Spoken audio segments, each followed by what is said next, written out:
Good morning everyone.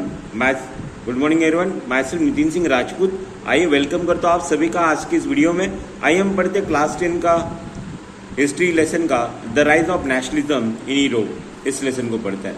तो start the lesson. So without wasting our time we start the lesson. Can you see the picture? See the picture, you will able to see so many things in this picture. इस picture में आपको बहुत सारी चीज़ें देखने को मिलेगी। जैसे हेवन से यहाँ पे जीसस क्राइस्ट है, एंजल्स है, दे आर ब्लेसिंग। ओके, ये पिक्चर है फ्रेडरिक सीरियो, इन्होंने 1848 में एक पिक्चर बनाई थी। So this was the picture of done by Frederic Sorrieu in 1848। Frederic Sorrieu French artist has prepared a series of 4 print, 4 printing बनाई थी, उसमें से एक पेंटिंग है। Now Frederic Sorrieu has a dream, उनका ड्रीम था कि दुनिया में यूरोप के अंदर 1848 में मतलब 18th सेंचुरी में यूरोप, पूरे यूरोप में डेमोक्रेसी आना चाहिए, डेमोक्रेटिक सोशल रिपब्लिक आना चाहिए। तो यहाँ पे 3 चीज़ें बताई हैं। From the top of the haven upside you can C from the sky, यहाँ जीसस क्राइस्ट, एंजल्स, यहाँ सब लोग ब्लेसिंग कर रहे हैं। और सेकंड में ये स्पिरिचुअलिटी का रिप्रेजेंट कर रहे हैं और ये फ्यूचर है। और उसके बाद में आपको यहाँ पे स्टैचू ऑफ लिबर्टी बताई गई है। तो स्टैचू ऑफ लिबर्टी में यहाँ लगभग 15 countries like a long train की तरह मार्च कर रहे हैं। स्टैचू ऑफ लिबर्टी के हाथ में 2 चीज़ें हैं। यहाँ स्टैचू ऑफ लिबर्टी के आगे स्विट्ज़रलैंड, यूएसए निकल चुके हैं, वो देश आज़ाद हो चुके हैं। अब थ्रेशोल्ड पे फ्रांस आ चुका है स्टैचू ऑफ लिबर्टी के सामने। The statue of Liberty having 2 things in a hand.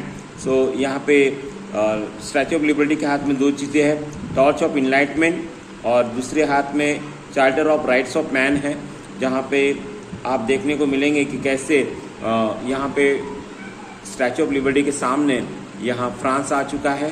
तो फ्रांस, ये अभी रेवोल्यूशन फ्रांस में हो रही है। फ्रांस के बाद में जर्मनी है। जर्मनी का फ्लैग ये फ्रेडरिक सीरियो ने अपनी विजन से बनाया था। ओके, जब तक जर्मनी यूनिफिकेशन भी नहीं हो पाया था। तो ऊपर फ्यूचर है, वो स्पिरिचुअलिटी का भी रिप्रेजेंट कर रहा है। देन प्रेजेंट यहाँ पे बताया गया है।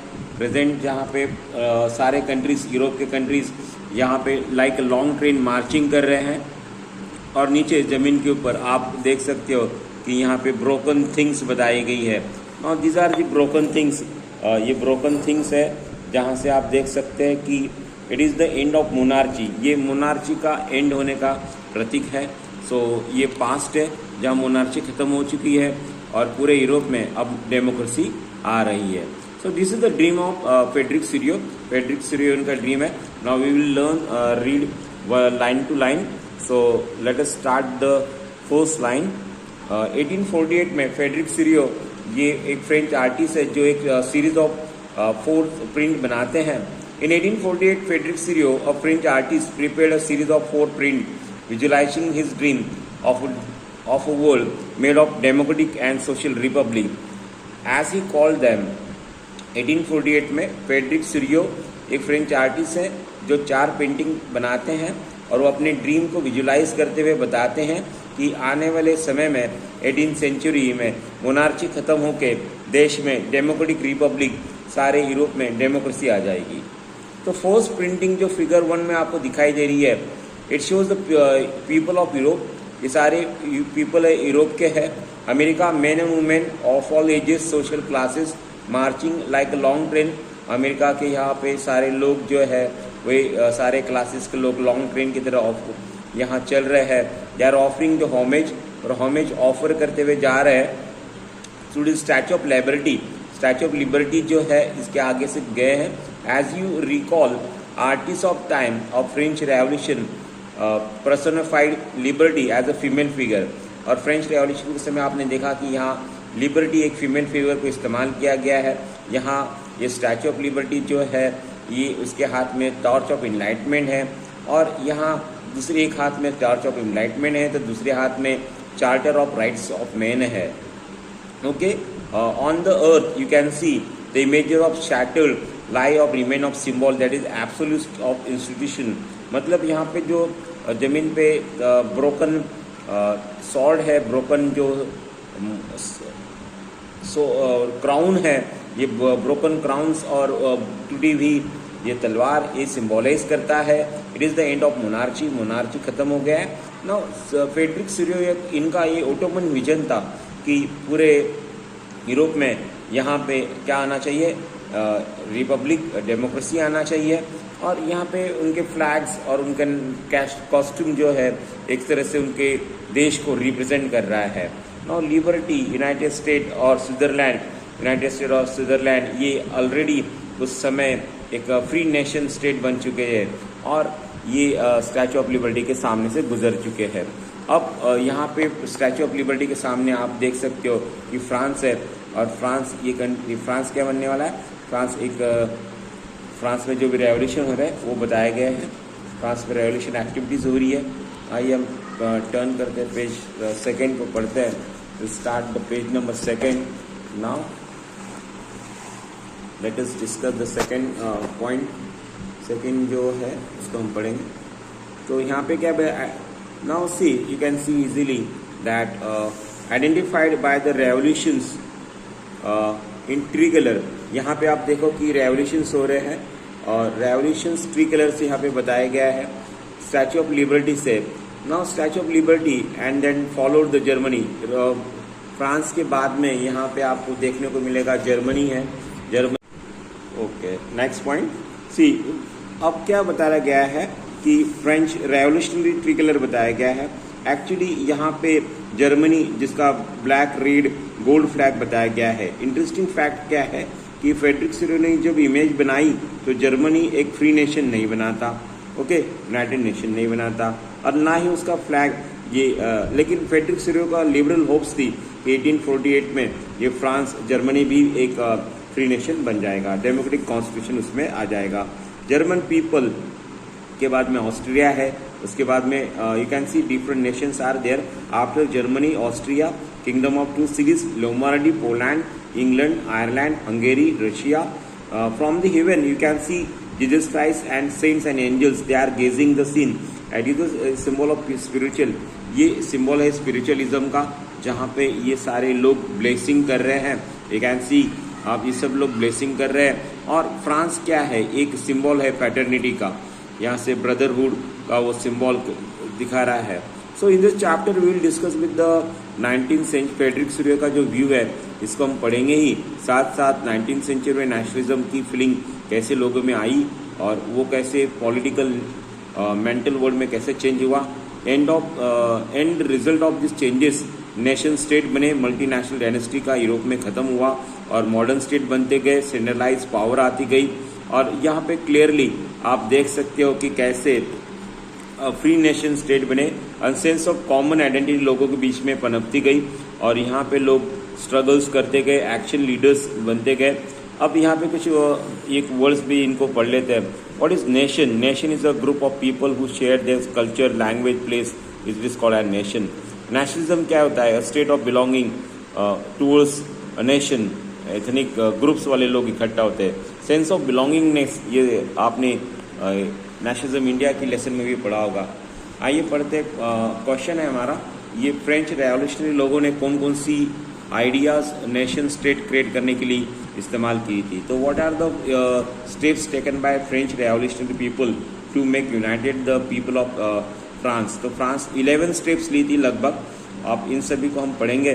पहली क्लियर एक्सप्रेशन आप इसमें समझ लो कि nationalism came to French revolution, France में रेवोल्यूशन हुआ 1789 में। फ्रांस एक फुल फ्लेज टेरिटोरियल स्टेट बना 1789 के बाद में। यहाँ मोनार्ची का एक तरह से बढ़ाव आते गया और यहाँ से क्या चेंजेस आए 1789 के बाद में। फ्रेंच रेवोल्यूशन हुआ और फ्रेंच रेवोल्यूशन से मोनार्ची यहाँ ख़त्म होती गई और फ्रांस के सिटीजन्स ये लोग एक कॉन्स्टिट्यूशन की तरफ, अपने देश के कॉन्स्टिट्यूशन बनाने की तरफ बढ़ी, जैसे नेशनल असेंबली बनी, स्टेट जनरल स्टेप्स में। आइए पढ़ते क्वेश्चन का जो पार्ट जो मैंने डिस्कस किया आपसे, what are the 11 steps taken by French revolutionary people to make the France as a free nation. तो फ्रेंच लोगों ने कौन से स्टेप ली? तो फर्स्ट स्टेप है आइडिया ऑफ ला पार्टी। द फर्स्ट स्टेप इज ला पार्टी। France is the fatherland and all the people are citizen.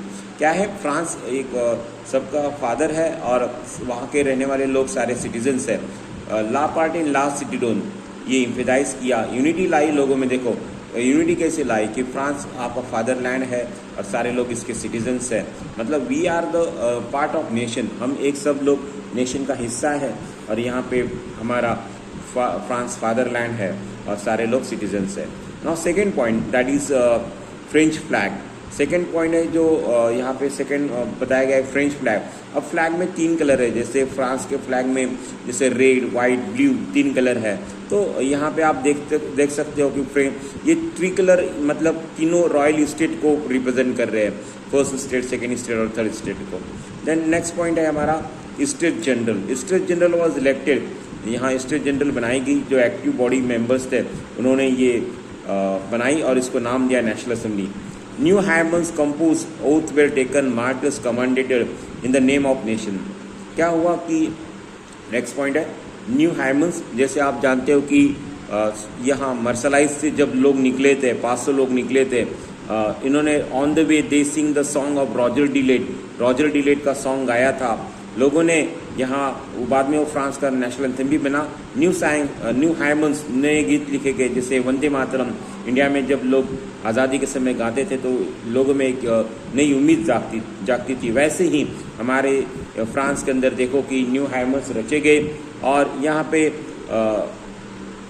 देश के नाम पे क्या किया गया, शपथ ली लोगों ने, oath were taken that we will make France as a free nation. Martyrs, जो लोग देश के आज़ादी करने के लिए सैक्रिफाइस जिन्होंने किया, अपना बलिदान किया, those people who sacrificed their life, ऐसे लोगों की स्टैचूज़ बनाए गए, चौराहे पे इनके स्टैचूज़ बनाए गए ताकि लोगों में यूनिटी आए, लोगों में उनको देख के फ्रांस में रेवोल्यूशन करने की उम्मीद जागे और France is a free nation बने। एक सेंट्रलाइज एडमिनिस्ट्रेटिव सिस्टम लाया ताकि यहाँ पे यूनिफॉर्म लॉज लाए सारे सिटीजन्स को within the country. There should be administrative system हो, यूनिफॉर्म लॉज हो सारे सिटीजन्स के लिए। इंटरनल कस्टम ड्यूटीज़ को ख़त्म कर दिया, यूनिफॉर्म सिस्टम लाया, वेट और मेजरमेंट का सही तरीका लाया। देखो क्या क्या क्या किया। पहले तो France is fatherland, then all the people are citizens, first point. Second French flag जो तीनों स्टेट को रिप्रेजेंट कर रहा है। बाद में स्टेट जनरल, उसके एक्टिव सिटीजन, नेशनल असेंबली बनाई। Fourth point new hymns compose किए, वोट टेकन लिया, मार्टर्स बनाए, मतलब हुतात्मे जो थे मार्टर्स थे उनके स्टैचूज बनाए। Fifth point centralize administrative system लाया, यूनिफॉर्म लॉज लाया सारे सिटीजन्स के लिए। Six point internal custom duties को ख़त्म कर दिया, यूनिफॉर्म सिस्टम लाया वेट और मेजरमेंट का। 7 पॉइंट देन रीजनल डायलेक्ट को ख़त्म कर दिया। यहाँ पे रीजनल डायलेक्ट को इम्पोर्टेंस नहीं दिया, more importance is given to the French language. All the people those are living in France, in Paris, so all are work there written and spoken, जो भी कुछ है सब कुछ एक्टिविटी। अब रीजनल डायलेक्ट कोई ज़्यादा इम्पोर्टेंस नहीं है, people are speaking French language. Now French language is became the common language of all the people those are living in France. France में रहने वाले लोगों का एक वेपन बन गया, लैंग्वेज ही वेपन बन गया, लैंग्वेज को ही इंपॉर्टेंस दिया। अब यहाँ पे फ्रेंच रेवोल्यूशनरी रुकते नहीं है। फ्रेंच रेवोल्यूशनरी क्या करते हैं, वो अपना एक मिशन बनाते हैं कि वे चाहते कि फ्रांस में क्या हो, फ्रांस में यहाँ मिशन बने कि फ्रेंच नेशन क्या करे, अपनी आर्मी को भेजे अदर कंट्रीज़ में और वहाँ अदर यूरोप के जो भी अदर कंट्रीज़ है वो भी एज अ फ्री नेशन बने, to help the other people of the Europe to become as a free nation. तो फ्रांस ने अपनी आर्मी कहाँ कहाँ भेजी, तो ये फ्रांस में जो एक्टिविटीज़ हुई यहाँ पे आप देख सकते हो कि students, other members of educated middle class लोग भी डॉक्यूमेंट क्लब बनाने लगे, ऐसे एक्टिविटी होने लगी। फ्रांस ने अपनी आर्मी हॉलैंड, बेल्जियम, स्विट्जरलैंड को भेजी, इटली में भेजी। ये कब हुआ, 1790 में हुआ कि फ्रांस ने अपनी army Holland, Belgium, Switzerland, Italy भेजा 1790s में और वहाँ भी रेवोल्यूशन किया। तो फ्रेंच आर्मी ने अपनी आइडिया जहाँ अब्रॉड फॉरेन कंट्रीज़ में गई तो फ्रांस ने क्या किया, यहाँ पे नेशनलिज्म की फीलिंग लोगों में जागरूक की। तो आइए हमने आज जो ये टॉपिक पढ़ा इसमें what are the different steps taken by the French revolutionary people to make the united as a free nation के लिए ये सारे पॉइंट्स हमने आज डिस्कस किए। तो थैंक यू चिल्ड्रन। आगे भी कुछ पॉइंट्स हैं उसको हम पढ़ेंगे। I will turn the page, अगला पेज। नेपोलियन ने क्या चेंजेस किए, अगला क्वेश्चन जो है ना नेपोलियन पे डिपेंड करता है। So what are the changes done by Napoleon, Napoleon ने क्या क्या चेंजेस किए, आइए हम पढ़ते हैं। तो Napoleon set about the introducing the reforms, what are reforms, और द सिविल कोड ऑफ 1804 क्या है, इसको हम पढ़ते हैं। तो नेपोलियन ने क्या किया था, नेपोलियन ने पहले तो क्या डेमोक्रेसी को डिस्ट्रॉय कर दिया फ्रांस के अंदर, है ना। उसके बाद में एडमिनिस्ट्रेटिव सिस्टम को चेंज कर दिया। यहाँ पे नेपोलियन ने जो चेंजेस किया उसको नेपोलियन कोड भी कहते हैं। First point, did away all the privileges based on birth, पहले क्या काम किया, तो पहले जो भी सर्टेन राइट्स बाय बर्थ थे उनको हटा दिया। Second point, equality before law लाया, सारे लोग जो फ्रांस में रहते हैं सबको इक्वालिटी बिफोर लॉ ला दिया। थर्ड पॉइंट, यहाँ पे राइट टू प्रॉपर्टी सारे लोगों को दी। देखो पहले तो चर्च के और नोबल्स के जो सर्टेन राइट बाय बर्थ थे उसको हटा दिया, सब लोग इक्वल कर दिए। अब कोई रिच नहीं है, पुअर नहीं है, सारे लोग इक्वल है। इक्वालिटी बिफोर लॉ, लॉ के सामने सब लोग इक्वल है। राइट टू प्रॉपर्टी मतलब कोई भी इंसान अपनी प्रॉपर्टी को अपने पास में सिक्योर रख सकता है। The code was exported to the regions under the French control, जो भी ये जो नेपोलियन कोड थे, जो चेंजेस किए, रिफॉर्म्स किए, अमेंडमेंट्स किया नेपोलियन ने, ये सारे चेंजेस नेपोलियन ने उन सारे कंट्रीज़ के अंदर भी किया, वहाँ स्टार्ट किया जो भी कंट्रीज फ्रांस ने जीती थी। नेपोलियन ने जो भी कंट्रीज जीती थी उन सारी कंट्रीज़ में, जैसे डच ऑफ रिपब्लिक है, स्विट्जरलैंड है, इटली है, यहाँ जर्मनी है, यहाँ पर भी नेपोलियन ने ये सारे रूल्स स्टार्ट कर दिए। So this countries also started then rules done by Napoleon. Napoleon ने एक तरह से एडमिनिस्ट्रेटिव सिस्टम में चेंज लाया। देखो किसानों को और बिजनेसमैन को काफ़ी इससे मुनाफा मिला है। नेपोलियन ने यहाँ पे एडमिनिस्ट्रेटिव सिस्टम अच्छा से लाया और फ्यूडल सिस्टम को ख़त्म कर दिया। जो किसान थे उनको गुलामगिरी से आज़ादी कर दी। जो पीजेंट्स थे, peasants became free from the serfdom गुलामगिरी थी उससे बच गए। मतलब एक तरह से क्या हो गया, जो ड्यूज वे पे करते थे, टाइथ और टैली, जो आप जानते हो कि नोबल्स के घर में काम करो, खेत में काम करो, आर्मी में काम करो, यहाँ रोड कंस्ट्रक्शन के लिए काम करो। तो और भी बिजनेसमैन के लिए क्या किया, in the towns guild restriction were remove, तो शहरों के अंदर जो व्यापारी संगठना थी उसको हटा दिया। ट्रांसपोर्ट कम्युनिकेशन सिस्टम को इम्प्रूव कर दिया। ट्रांसपोर्ट और कम्युनिकेशन सिस्टम जैसे ही इम्प्रूव हो गया, आप जानते हो ट्रांसपोर्ट कम्युनिकेशन सिस्टम इम्प्रूव हो गया और यहाँ से और भी ट्रेड अच्छे से फ्लोरिश होने लगा। जो peasant artist workers new businessman थे वो काफ़ी खुश हो गए। देखो किसान खुश हुए क्योंकि किसानों को यहाँ पे एक तरह से गुलामगिरी से आज़ादी मिली और गिल्ड रिस्ट्रिक्शन हट गया। नए व्यापारी भी अब मार्केट में एंट्री कर सकते थे। पहले क्या था, गिल्ड रिस्ट्रिक्शन था, लोगों को व्यापारी न्यू कमर्स को एंट्री नहीं थी मार्केट में। अब ट्रांसपोर्ट कम्युनिकेशन आ गया, रॉ मटेरियल एक जगह से दूसरी जगह जा रहा है। किसान, artist, workers, new businessman, small businessman सारे लोग खुश हो गए, स्मॉल प्रोड्यूसर्स खुश हो गए। यूनिफॉर्म सिस्टम लॉ आ गया, स्टैंडर्डाइज वेट मेजरमेंट आ गया, कॉमन करेंसी आ गई। क्या चाहिए और क्या चाहिए? So once again we will discuss what are the different reforms done by Napoleon. Napoleon ने क्या चेंजेस किए, तो आइए पढ़ते हैं। पहला जो पॉइंट था कि जो भी प्रिविलेजेस थे बेस्ड ऑन बर्थ उनको हटा दिया गया था। Second point, right to equality before law लाया। Third point, right to property लोगों को दी। फोर्थ पॉइंट, और ये सारी जो चेंजेस जो किए थे यहाँ Dutch of Republic, Switzerland, Italy, Germany, ये जो फ्रेंच के कंट्रोल में थे, यहाँ ये सारी चीज़ें इंट्रोड्यूस किया गया। एक तरह से एडमिनिस्ट्रेटिव सिस्टम को और इम्प्रूव किया, फ्यूडल सिस्टम को ख़त्म कर दिया, किसानों को गुलामगिरी से आज़ाद कर दिया और गिल्ड रिस्ट्रिक्शन हटा दिया। व्यापारी खुश हो गए, ट्रांसपोर्ट कम्युनिकेशन इम्प्रूव हो गया, peasant, artist, workers, new businessman, और एक तरह से सभी लोग खुश हो गए।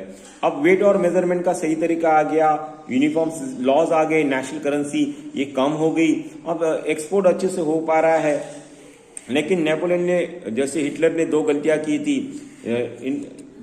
लुईस 16 ने भी टैक्स बढ़ाया था, ये जो गलती की थी वैसे ही यहाँ नेपोलियन गलती करता है। You can see the picture, image में बताया गया कि नेपोलियन क्या है, एक पोस्ट मास्टर है और ये सारे लेटर्स पे कंट्रीज के नाम लिखे हैं, जो 1 बाय 1 ये सारे कंट्रीज को हार जाता है। अब क्या वजह थी, बिगिनिंग में क्या हुआ, बिगिनिंग में तो ये जहाँ भी फ्रांस ने जो नेपोलियन ने जो कंट्रीज को जीता था वहाँ के लोग तो काफी खुश हो गए। हॉलैंड, स्विट्जरलैंड, सिटीज जैसे ब्रुसेल, मेंस, मिलान, वार्सो, ये सारे कंट्रीज ने नेपोलियन को हार्बिंगर ऑफ लिबर्टी कहा। फ्रेंच आर्मी को यहाँ हार्बिंग ऑफ लिबर्टी, मसीहा कहा। लेकिन ये जो उत्साह था, इंतजाजम था, ये टर्न हो गया हॉस्टिलिटी में। क्या हुआ, क्या वजह थी, किस वजह से नेपोलियन हार गया? पहली वजह थी इंक्रीज ऑफ टैक्सेशन। नेपोलियन ने ये गलती की, टैक्स बढ़ा दिया, सेंसरशिप कर दिया। सेकेंड पॉइंट, पहला तो टैक्स बढ़ाया, सेकेंड फ्रेंच आर्मी ने यहाँ कंपल्सरी लोगों को आर्मी में ज्वाइन करने को कहा। इसकी वजह से क्या हो गया, फ्रांस को क्या करना था, फ्रेंच आर्मी को rest of the Europe conquer करना था। अब टैक्स बढ़ा दिया, दूसरा फिजिकली फोर्सफुली यहाँ आर्मी में भर्ती कर दिया, जिसकी वजह से सारे कंट्रीज के लोग नाराज हो गए और धीरे धीरे नेपोलियन सारे कंट्रीज वन बाय वन जो कॉलोनीज जीता था वो सब हार गया। I hope everything is clear to you. मैं समझ गया कि आज आपको फ्रेडरिक सिरियो ने क्या ऑटोमन विजन था ये समझ में आया है। और सेकेंड क्वेश्चन हमारा फ्रेंच रेवोल्यूशनरी यहाँ पे कौन कौन से स्टेप्स अपनाते हैं जिससे फ्रांस में रेवोल्यूशन होता है, और ये 11 स्टेप्स है, तो ये स्टेप्स आपको याद रखना होगा। और एक शॉर्ट नोट, मतलब 3 क्वेश्चन है। What is nation, what is the Ottoman vision of Frederic Sorrieu, और यहाँ फ्रेंच आर्मीज ने या फ्रेंच रेवोल्यूशनरी ने कौन से स्टेप्स अपनाए थे फ्रांस में रेवोल्यूशन करने के लिए। और लास्ट क्वेश्चन आता है हमारा, right a short note on Napoleonic code of conduct या सिविल कोड ऑफ 1804 क्या था। ये सारे क्वेश्चंस आपको एग्जाम में जरूर आएंगे। I hope everything is clear to you. Here we will stop, we will meet in next video. अगर मेरा वीडियो आपको पसंद आया तो शेयर कीजिए अपने फ्रेंड के साथ।